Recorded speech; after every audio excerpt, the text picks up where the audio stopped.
All right, Ron Patel, Company. Hey, Aaron, how are you? Good, how you doing? Doing well, thank you. So the show is fantastic. So I wanted to get started with, by all accounts, everyone, you seem like a very nice guy. I don't even know we're just meeting, but do you find it an interesting challenge when you get to play these sort of darker characters like Charlie? Yeah, it is a challenge and I really enjoy it. I think that there's something too about, kind of tricking the audience in a way to get to like these people, right? Until the moment that obviously they can't, right? And I think that that was very clear with this story in particular because, we meet Charlie at a time where Ish and our heroes are struggling a little bit. They're desperate for water and they're going through some things. And so we meet this new group of people that could be the answer, right? And so Todd, the showrunner, and I talked a lot about that. He wanted it to seem like at the outset, we meet Charlie. Maybe this guy's the answer. Maybe this guy's the leader that they've been looking for. Maybe he can offer so much to the group. So that was a great place to start from. And then, of course, you get to see the real core and the real things he's after, which are horrible. Yeah, absolutely. And then, so when you do play a sort of character like this, like you mentioned, you see, I think we introduced him episode four and then episode five, obviously. But does it feel like you're ever playing two different characters, or is it just more of like you're withholding something as a performer?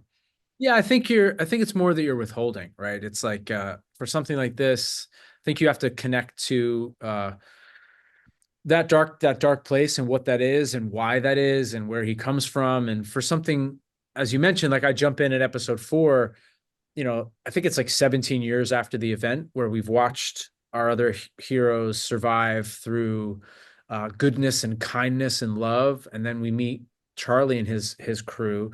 And we quickly realize that they probably survived a very different way. And so there's a lot of fun as an actor to imagine what that time frame looked like, what that 17 years was. And then once you do that, then you can look what's on the script. And listen, I got to like teach the kids an Oasis song. Like this guy's fun. He's like you're like, he's kind of like the fun, terrible uncle, right? And like when you Mm. first meet him, you're like, oh, he's great, and maybe he's a little brash or this, but then you get to kind of pull the rug out when it gets to go when it gets to go really bad. Yeah, and then as you were imagining, like, did you sort of try to think of who he was before the event, or did you kind of just try to focus on who he became once the event had happened? No, I thought a lot about who he was before, and again, Todd, the showrunner, is so collaborative, and he's, asks a lot of questions and shares his ideas and wants to hear yours. And the thing we talked about was that Charlie was probably a guy, not from a good upbringing, not from a nice neighborhood, but kind of got by on his charm and charisma and doing what he needed to do, and kind of the fact that his moral compass was probably a little off center anyway beforehand. And then, of course, this event happens, and he's thrust in a situation where he needs to survive, and quickly learns that he has a unique skill set based on what he was doing before that allows him to take advantage of people. And so I think, yeah, we talked a lot about, who I don't think Charlie was like a nice guy and then all of a sudden broke bad when this all happened. I think this was Yeah. all building, and just I think traumatic situations, they create, people turn more into themselves, right? And so I think that he just, it unleashed this, like, sociopath, megalomania, narcissist that was inside a little bit. Yeah, yeah. And then like there is a contrast obviously with Ish, who is very different, a way very different about his leadership as well. So, and I would say Charlie is very brazen about sort of his actions. Yeah. They're horrific, but he's also very like kind of rubbing it in almost. Yeah. What did you see? What did you think that he saw in Ish that just kind of like another almost victim? Yeah, I think that I thought that Charlie and his people probably came up against people all the time, and took and just basically used them and put and left them by the wayside, right? And took advantage of them. And Ish, and I have a great line, like something like, I basically say I like you, Ish, and I didn't think that was going to happen, right? So I think that the difference between this crew is, I think that at the outset, I think that Charlie actually really admires Ish and admires Emma and admires what they've done. He's still gonna use them, still gonna take advantage of them, but he's a little taken back and surprised of how well they've done and how much he likes these people. So it was really fun to kind of bounce up against Alex, and Alex was so gracious to me and wonderful to work with. because again, I started maybe 3 or so weeks after they had been filming, and sometimes it's hard to step onto a set that's already going, and but they really let me come in and just and play this guy that was needed to kind of bulldoze them a little bit